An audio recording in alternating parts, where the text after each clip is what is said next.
Glória a Deus. Meus irmãos, a paz do Senhor a todos. Amém, graças a Deus. O Senhor é bom demais, né, meus irmãos? Se assentem, por favor, fiquem à vontade. Quero ler aqui um texto,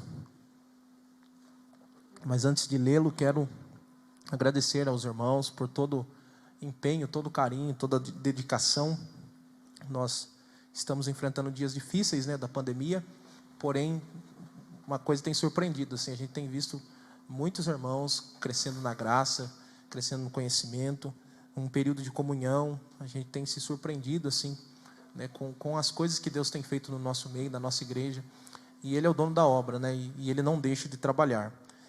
Só aproveitando também os recados que o evangelista Andros nos passou, domingo que vem a nossa ceia também, irmãos. Então, é o nosso culto de ceia do Senhor, tanto pela manhã como à noite. Vamos estar aqui participando, né, dos símbolos do corpo e do sangue do Senhor Jesus. Amém, irmãos? Glória a Deus. Eu quero ler aqui um texto que eu confesso para os irmãos, já faz algumas semanas que eu estou preso nesse livro, no livro de Neemias. Neemias, você vai encontrar um pouco antes do livro de Samuel, dos Salmos, aliás.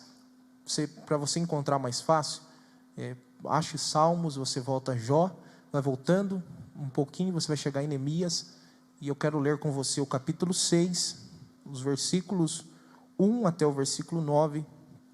É uma palavra que eu tive o prazer de ministrar lá em Ribeirão Branco na semana passada, e nessa semana eu continuei meditando nessa palavra, nesse texto, aliás, em todo o livro de Neemias, e Deus tem falado muito comigo nesse livro, e eu quero compartilhar com vocês nessa noite as coisas que o Senhor tem falado ao meu coração. Neemias capítulo 6, do versículo 1 até o versículo 9, é a nossa meditação nessa noite para a glória do Senhor.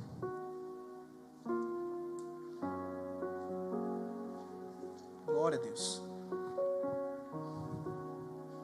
O título, né, desse capítulo 6, pelo menos nessa Bíblia, diz: os inimigos conspiram para surpreender e intimidar Neemias. Todos encontraram? Amém?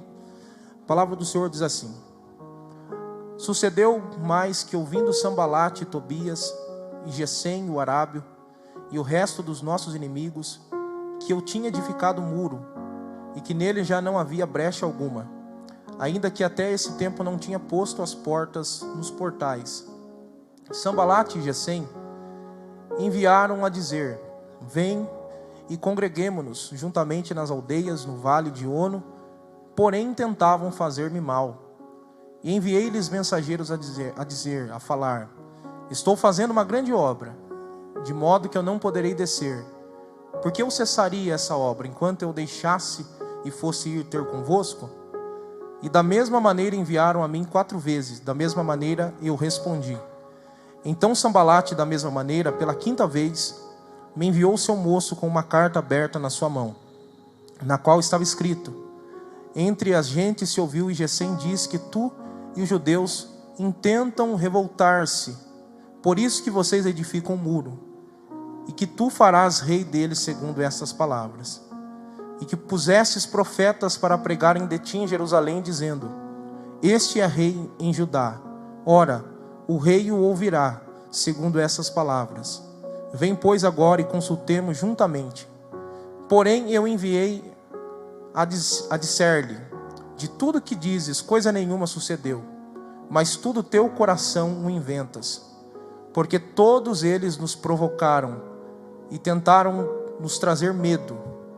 As suas mãos largaram a obra, e não se efetuará. Agora, pois, ó Deus, esforça as minhas mãos. Amém, irmãos? Glória a Deus. Irmãos, eu acho tão interessante a história do Neemias, porque o livro de Neemias, ele é um livro histórico, e realmente a gente não consegue encontrar um título muito espiritual sobre a vida de Neemias. Diferente de alguns livros que a gente lê, que a gente fala, por exemplo, o profeta Isaías, o profeta Jeremias, né, o sacerdote Esdras. O título do Neemias é um título, embora seja um cargo de confiança, é um título simplório. Ele é um copeiro. Ele tem a função antes do rei se alimentar de qualquer tipo de alimento, ou beber qualquer tipo de bebida, ele se põe à frente do rei, toma da sua bebida, come da sua comida, isso para que o rei não tivesse perigo de ser envenenado. É um cargo de confiança, porém é um cargo assim, né, Josias? Que misericórdia, não sei se eu queria ter esse cargo. Ele é um copeiro. Por causa dessa posição, ele tem uma boa vida. Por estar do lado do rei, ter um cargo de confiança como esse, é óbvio que ele deve se vestir bem, comer bem e morar num bom lugar. Ele está longe da sua cidade, da cidade dos seus pais, dos seus antepassados. Só que num determinado dia, um dos seus irmãos, a Bíblia diz no capítulo 1, Anani, vem de Judá e vem trazer notícias para ele, de como estava o estado dos seus irmãos, daqueles que estavam lá em Jerusalém, reconstruindo a cidade. E as notícias eram notícias tristes, né? Se você voltar alguns capítulos, você vai ver que as notícias são as seguintes: que os restantes que não foram levados para o cativeiro estão em grande miséria, estão em grande desprezo. Os muros foram fendidos, as suas portas foram queimadas a fogo. É um quadro de desolação, um quadro de tristeza. O Neemias, ele olha para aquela situação, ele escuta aquele relato e se compadece daquela situação. Aliás, os seus irmãos, as pessoas que são da sua nação, as pessoas que têm o seu sangue, estão sofrendo. Ele tem uma boa comida, ele tem uma boa bebida, ele se veste bem, mas os seus irmãos estão em grande miséria, estão em grande desprezo. E aí o texto vai mostrando que é óbvio que no primeiro momento ele não tinha o que fazer. Não tinha o que fazer. O que fazer numa situação dessa? Aí o texto diz que, como reação, ele se assenta e começa a chorar.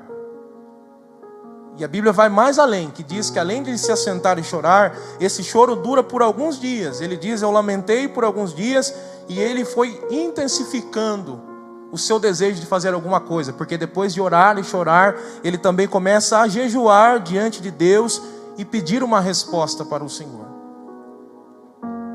O Neemias está empático com a situação dos seus irmãos, ele está compadecido, ele sabe que alguma coisa tem que ser feita, ele não sabe como fazer, de que maneira fazer, quem irá fazer, mas ele sabe, alguma coisa precisa ser feita. E ele começa a orar a Deus. O capítulo 1 mostra uma das orações mais lindas que a gente vê na Bíblia. Uma oração de confissão de pecados, uma oração de arrependimento, uma oração de alguém que estava se rasgando diante de Deus a fim de ter uma resposta do Senhor. E uma das coisas que mais chama a atenção, que quando ele vai terminar a oração, ele relata aqui, como se fosse um diário, esse livro, dizendo: e eu era o copeiro do rei. Está no versículo 11 do capítulo 1. Ele frisa isso. E eu gosto muito que ele frisa isso. Porque todas as vezes que o Neemias escreve eu era copeiro do rei, eu olho para mim, eu olho para a minha vida, eu falo: não, é possível fazer alguma coisa, é possível fazer uma grande obra. Porque se um homem que era um copeiro do rei, um homem que tinha um cargo, que não era um grande cargo na religião de Israel, ele não era um sacerdote, ele não era um profeta, ele não era um rei, mas ele era um copeiro que amou uma situação que ninguém amava. Ele era um copeiro que sofreu por uma situação que ninguém sofria. E o principal, ele se colocou na brecha para que a vontade de Deus se realizasse sobre aquela nação. Ele não teve uma experiência tão profunda como a de Moisés. Eu até falei isso no domingo passado. Moisés viu a sarça pegando fogo e a sarça não se consumia, e quando se aproximou, a voz do Deus Todo-Poderoso disse: tira a sandália dos teus pés, porque o lugar que você pisa é terra santa. Ele não teve essa experiência, Cris, profunda, maravilhosa. E nem a experiência de Isaías no capítulo 6, que viu o céu aberto, o serafim subindo e descendo, dizendo: santo, santo, santo é o Senhor. Ele também não teve essa experiência, mas ele ouviu alguém dizendo: nós estamos em grande miséria e desprezo. Ele falou: eu preciso fazer alguma coisa, eu preciso me movimentar, eu não posso aceitar esse tipo de situação. O capítulo 2 Se você ler o capítulo 1 e o capítulo 2, e você pegar os termos, os nomes dos meses que falam nesses capítulos, diz que no versículo 1, diz que no mês de Nissan, no 20º ano do rei Artaxerxes, ele estava ali colocando vinho diante do rei. E se você ler o início do capítulo 1, você vai perceber que ele orou 4 meses. Antes de tomar uma decisão, o Neemias ficou 4 meses falando com Deus. 4 meses buscando a face do Senhor. Passando-se esse tempo, esses 4 meses, ele se aproximou um dia do rei. E os seus sentimentos estavam tão mexidos, ele estava tão compadecido com a situação, que alguém que observava o seu comportamento, a sua fisionomia, já não conseguia mais ver alegria. E o rei olhou para ele e disse: você está triste. Por acaso você está doente? Está no versículo 2. Porque você está demonstrando no seu rosto tristeza de coração. O Neemias já não consegue mais fazer as coisas da mesma forma. Eu já vou deixar Deus me usar aqui. Tem pessoas aqui que escutam certas coisas no seu dia a dia, no seu trabalho, no meio da sua família, e essas coisas ficam lá, ó, na sua cabeça. Parece que começam a falar e você não entende por que você não consegue esquecer dessas coisas, ou por que você não consegue caminhar. E aí eu vou dizer algo de Deus. Sabe o que é isso? Deus está te chamando para esta obra. Deus está te chamando para fazer alguma coisa. E ele entendeu isso, que aquele incômodo, que aqueles sentimentos mexidos não era só para ele orar e buscar a Deus, que é uma grande coisa, mas era para ele fazer alguma coisa com as suas mãos. Eu sou da política, eu sou do entendimento de que a igreja nunca pode parar de orar, mas eu também sou do entendimento de que existem momentos que não adianta só orarmos, precisamos nos mover diante dos desafios dessa vida. Tem momentos, o Tiago fala muito disso na sua carta, né? Se o teu irmão te procurar pedindo alimento, você olha para ele, dá um abraço nele e fala: ô meu irmão, vai em paz, Deus proverá. Não, ele fala: não, você tem que colocar alimento na mesa dele. Movimentação. Sair dessa vertente de às vezes espiritualizar tudo e deixar de fazer coisas práticas que está no nosso alcance, que nós podemos fazer. E ele entendeu: eu posso fazer alguma coisa.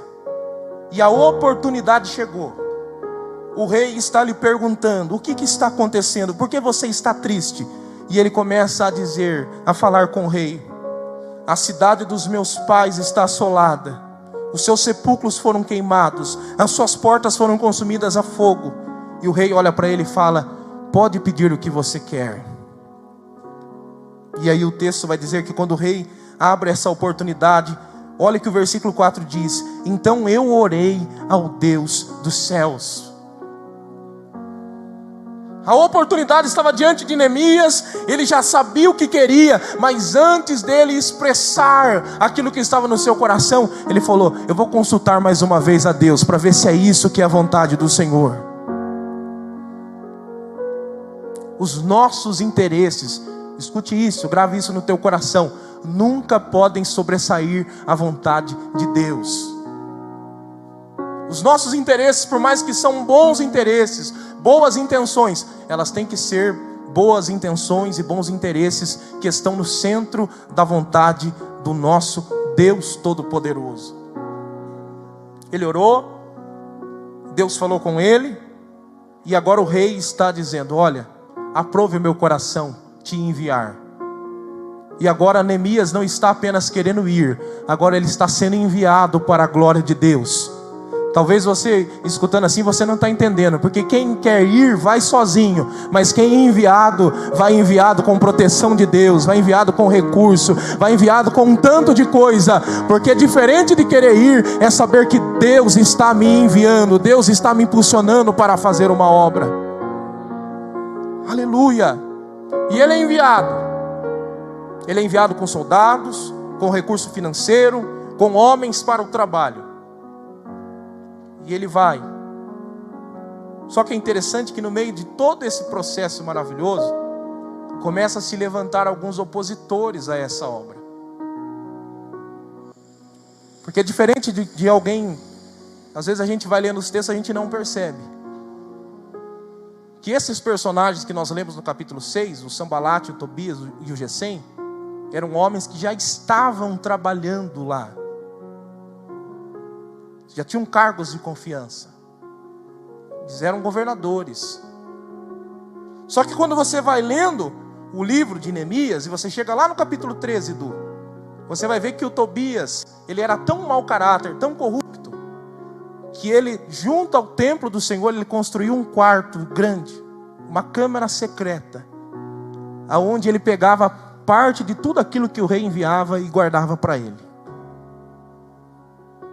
Havia uma grande corrupção, por isso que a cidade não crescia, por isso que a cidade não desenvolvia, por isso que o templo não terminava a obra, por isso que os muros não eram reconstruídos, porque quem estava governando só governava pelos seus interesses, pela sua vontade.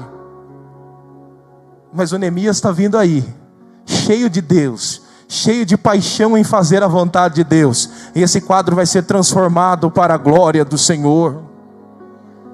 Aleluia. E quando ele vai chegando, é óbvio que esses homens começam a se irar, e eles começam a criar algumas táticas para desmotivar o trabalho de Neemias. Aí você pode ler desde o capítulo 2 até o capítulo 5. E aí eles começam, em muitos momentos, a zombar do projeto do Neemias.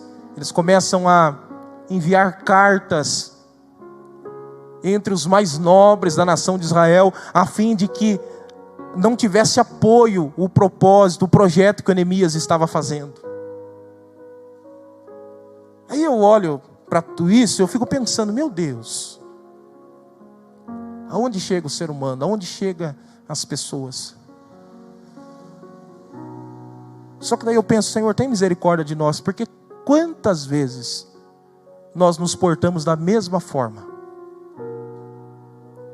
Às vezes eu olho a pregação e prego, falando mal do Sambalate, do Tobias, do Gesem, que realmente são personagens terríveis, mas às vezes eu me comporto como eles. Porque quando eu começo a colocar os meus projetos, os meus propósitos, as minhas vontades, os meus sonhos, acima dos projetos, propósitos, sonhos de Deus, eu começo a me comportar como esses homens estavam se comportando dentro desta história. Esses homens estão perturbados porque para os seus negócios, para o seu crescimento financeiro, o Neemias é uma ameaça. O Neemias é uma ameaça para esse plano de corrupção. E é por isso que, dentre o plano que eles criam, a primeira coisa que eles começam a fazer, escute isso, eles começam a desmerecer o propósito de Neemias. Todas as vezes que você intentar algo de Deus, escute isso, porque tem pessoas aqui que estão cheios de coisas de Deus no seu coração, cheios de desejo de Deus. Pastor, eu quero fazer isso, eu quero produzir para a glória do Senhor, eu quero trabalhar para a glória do Senhor.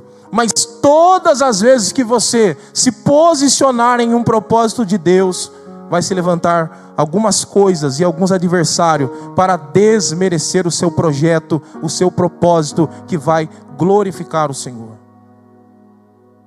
E é o que aconteceu nesse texto. Eles começaram a dizer, olha, o muro que eles estão fazendo, uma raposa se vier e bater nesse muro vai cair. Eles começaram a falar, na verdade, ele só quer reconstruir esse muro porque ele está mal intencionado. Ele quer ser rei. Mas meus irmãos, escute algo que Deus está falando no meu coração. Eu não sei o que estão falando para você. Eu não sei o que de repente quando você diz coisas que Deus falou com você, como você começa a dizer: olha, meu irmão, minha irmã, um dia Deus falou comigo que vai me usar. Um dia Deus falou comigo que vai colocar algo nas minhas mãos, que eu vou abençoar pessoas. E alguém olha para você e começa a desmerecer, dizendo: não tem jeito, não tem como, não vai acontecer. Eu vou dar um recado de Deus para a tua vida. Olha para aquilo que Neemias fez. Neemias não deu ouvido àquilo que aqueles homens estavam fazendo e continuou trabalhando para a glória do Senhor. O segredo é não parar, é saber quem falou com você, é saber quem está te impulsionando, quem está te direcionando, e continuar caminhando para a glória do Senhor. Porque uma hora os frutos vão se revelar, meus irmãos. Vai chegar a hora, vai chegar o dia em que os frutos vão começar a aparecer. Alguém que olha de repente para alguém aqui, talvez vê lá uma pequena árvore, e até diz: o que é isso? Mas essa árvore, se continuar na presença de Deus, vai começar a crescer, a desenvolver. É lindo isso. E daqui a pouco as folhas começam a aparecer, e daqui a pouco começam a aparecer as flores. E quando alguém que olhou e disse que não iria crescer, que não iria desenvolver, daqui a pouco vai ter que contemplar os frutos que vão começar a aparecer para a glória de Deus. Mas você não pode parar. Você não pode perder o foco daquilo que Deus colocou em suas mãos. O primeiro plano foi desmerecer o propósito, o projeto. Mas já que não deu certo esse primeiro plano, ele foi para o segundo plano. Eles foram para o segundo plano. Porque entenda uma coisa: o adversário não desiste de querer te destruir. Esta é a verdade. Você vem para o culto hoje, você vem para o culto de manhã, à tarde, à noite, você ora, você busca Deus. Amanhã você vai para a oração pela manhã, você jejua. Mas o adversário, ele está ali, está pelejando. E está esperando o dia em que você vai deixar a oração, está esperando o dia em que você vai deixar de louvar a Deus, está esperando o dia em que você vai abandonar o projeto que Deus colocou na sua vida. Ele não desiste de atacar, e ele vai criando planos. E já que o primeiro plano não deu certo, o segundo plano é: eles querem tirar o Neemias do foco do propósito. Já que desmerecer não fez com que ele desistisse, agora eles vão tentar tirá-lo do propósito. E aí o capítulo 6 começa a falar que eles enviam uma carta para o Neemias. E na carta está escrito: vem e congreguemo-nos juntamente nas aldeias no vale de Ono. E eu acho tão interessante que é uma estratégia tão covarde desses homens. Eles querem tirar o Neemias do foco. Ele está terminando aquela obra. E eles estão enviando cartas para ele dizendo: venha adorar a Deus conosco, venha congregar conosco, venha ter um momento de comunhão conosco. Meu Deus, eu olho para isso, Josias, eu fico pensando quantas vezes o adversário, ele cria atrativos que parecem que são coisas boas, mas no fundo querem nos tirar do propósito de Deus nas nossas vidas. Tem aparência de um momento de piedade, tem aparência de um momento de coisa boa, mas na verdade está nos tirando da vontade de Deus. Mas aqui o que me chama a atenção, evangelista Andros, é que o Neemias está tão ligado no Senhor, ele está tão ligado em Deus, ele está tão ligado naquilo que Deus colocou em tuas mãos, que por mais que o convite é atraente, ele vai olhar para aqueles homens e vai dizer: eu estou fazendo uma grande obra, de maneira que eu não posso descer daqui, eu não vou cessar de fazer essa obra. Ele sabia quem tinha o enviado para essa missão,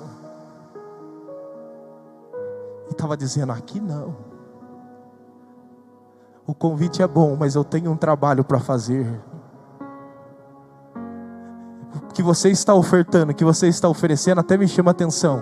Escute isso: mas o que Deus vai fazer é muito maior, é muito melhor. Agora eu já estou falando com pessoas, vai surgir coisas diante de você que você vai olhar, vai falar, que coisa boa, mas daí você lembra daquilo que Deus falou com você, e se de repente essas coisas vai te afastar da presença de Deus, vai te afastar dos projetos de Deus, sai fora e faça aquilo que é da vontade do Senhor, a fim de que você contemple grandes coisas que Deus fará na tua vida.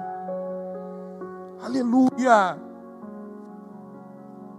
Neemias entendeu que os seus interesses pessoais não podiam se opor à vontade de Deus.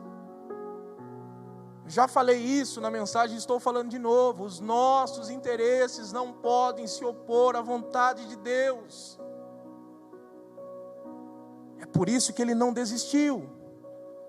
Mas o texto vai dizer, vai falar, que mesmo ele resistindo esse primeiro convite, aqueles homens por mais 4 vezes vão enviar uma carta falando, venha congregar conosco, venha se aproximar de nós.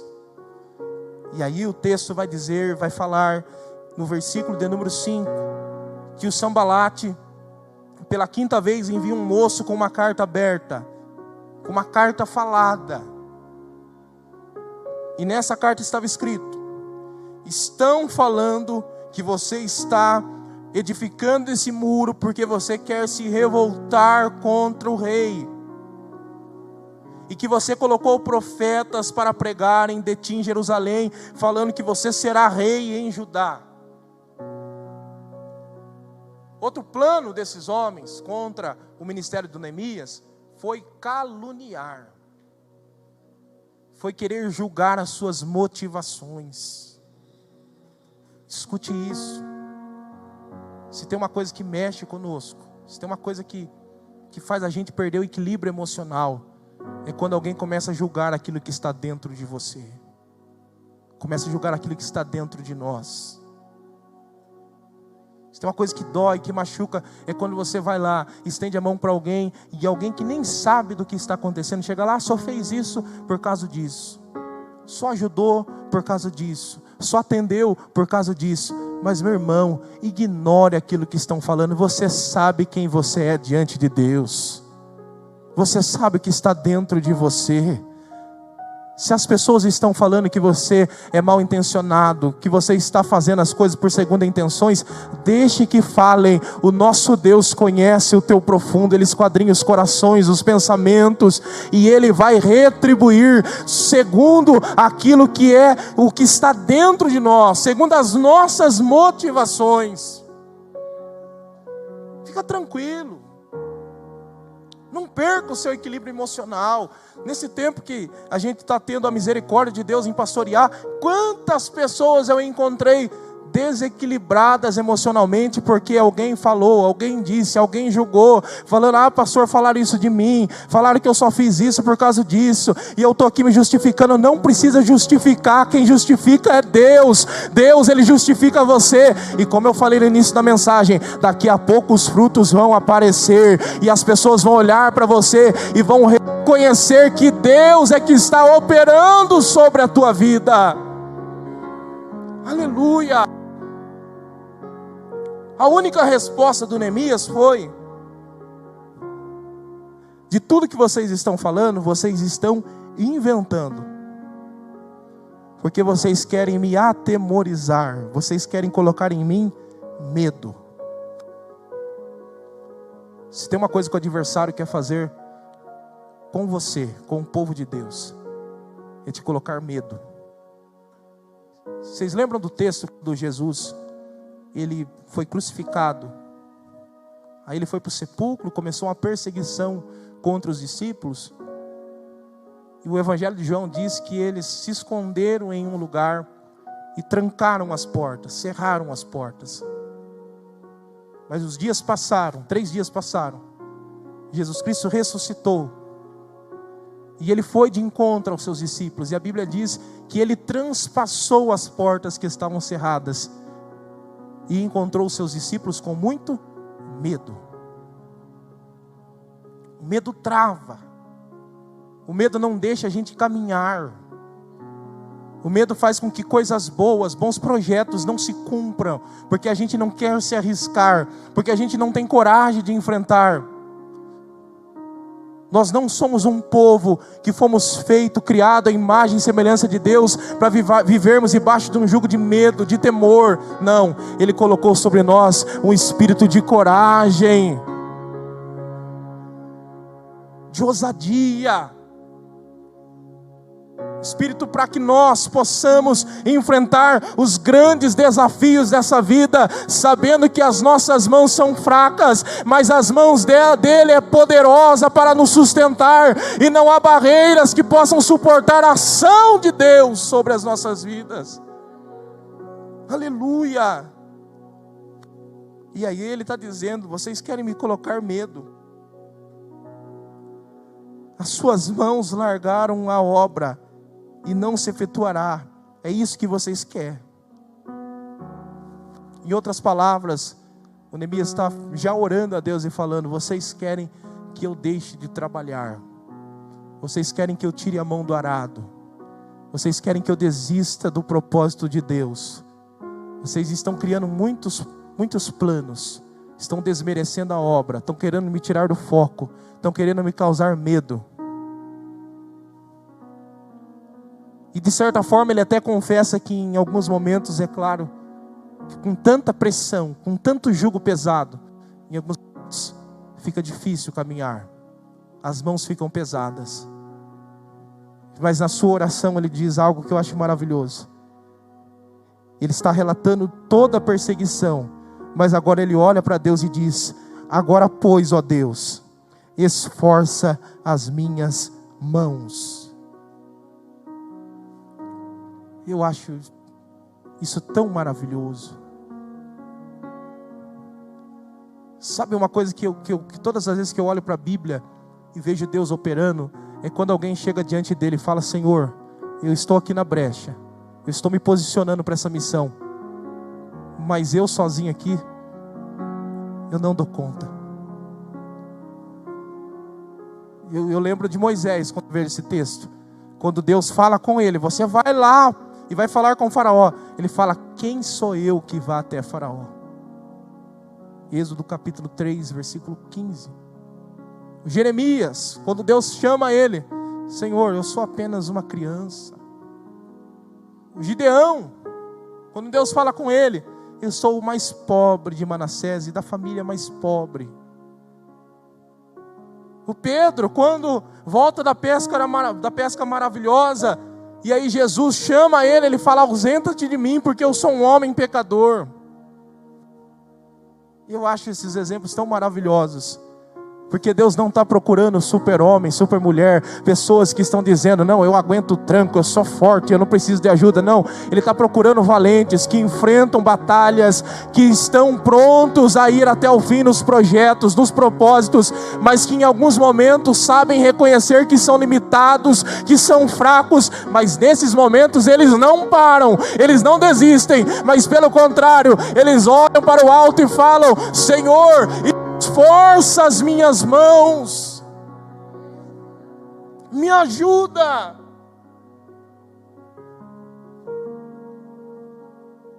Sabe porque tem muita gente que desiste, que para, que não vê coisas boas que Deus iria realizar sobre a sua vida? É porque quando a fraqueza chega e vê que não está dando conta sozinho, fala: é melhor parar. Nunca será melhor parar. Sempre a melhor opção é continuar caminhando. E quando as mãos estiverem fracas, pede para Deus fortalecer as tuas mãos. Pede para que o Senhor fortaleça o teu projeto, o teu propósito. Pede para que o Senhor venha restabelecer as tuas forças. E Ele vai te ajudar, e Ele vai te fortalecer, e Ele vai te sustentar, a fim de que a obra seja consumada para a glória dEle. Esforça as minhas mãos. De tanto orar para que Deus esforçasse as suas mãos, o versículo 15 do capítulo 6 diz que o muro, no dia 25 do mês Elul, 52 dias depois do começo do projeto, os muros são finalizados para a glória de Deus. É tão gostoso começar uma coisa, não é verdade, irmãos? Quem aqui já construiu uma casa própria, comprou um terreno? Tem alguém que já teve essa experiência? Olha lá, irmã Tereza, irmão Laércio, irmã Suzy, comprou o terreno, aí foi lá, abriu o alicerce,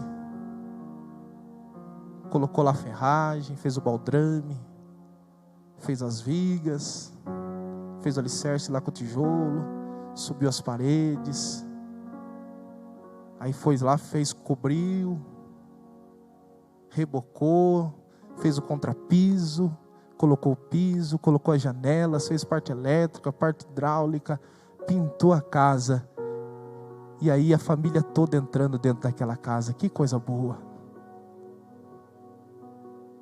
Nós amamos os começos, mas às vezes não valorizamos os fins.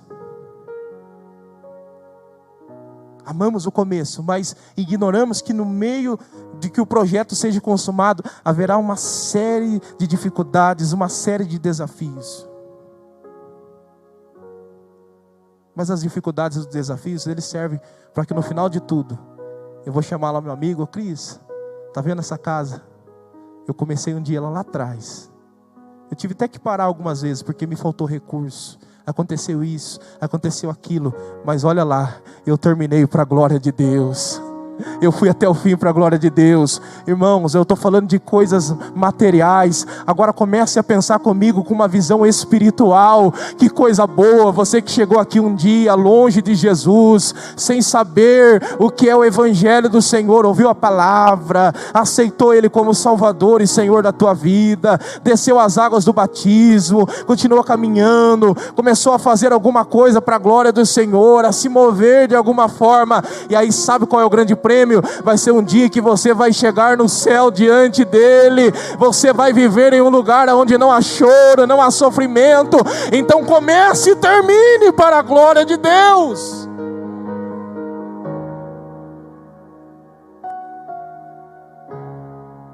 A ideia não é só que você receba coisas e projetos para começar.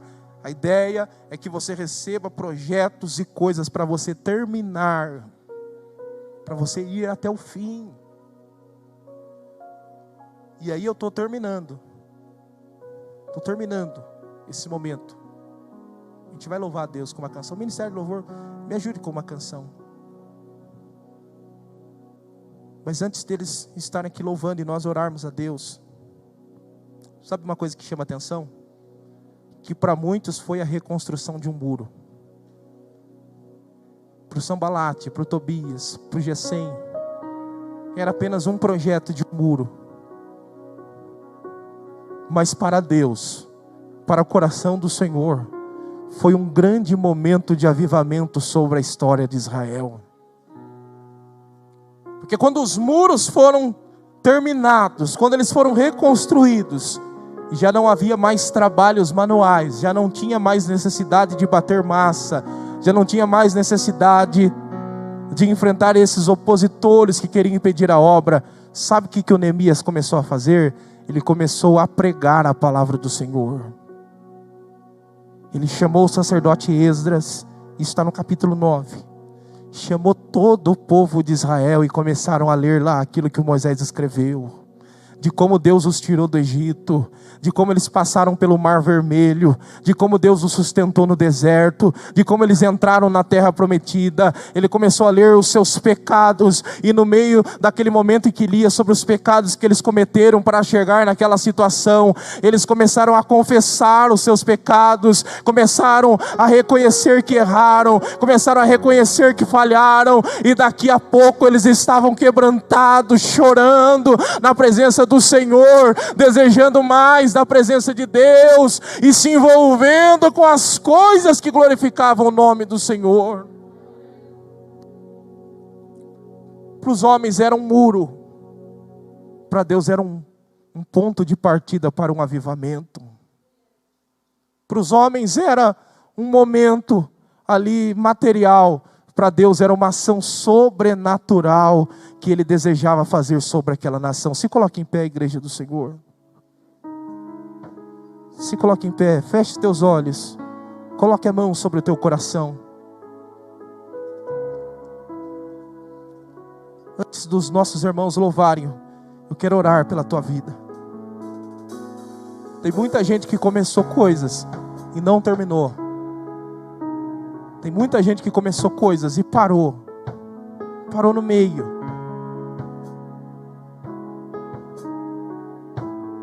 Em nome de Jesus, sai daqui. Vai naquele quarto secreto que você tem. Procura lá os seus instrumentos de trabalho. Procura as suas ferramentas. Procura lá. Colher de pedreiro, martelo, marreta. E quando o adversário estava olhando lá, dizendo: olha, ele começou bem, mas ele desistiu. Você vai voltar e vai falar: não, mas agora eu vou terminar para a glória do Senhor. Eu vou terminar para a glória do Senhor. Feche teus olhos.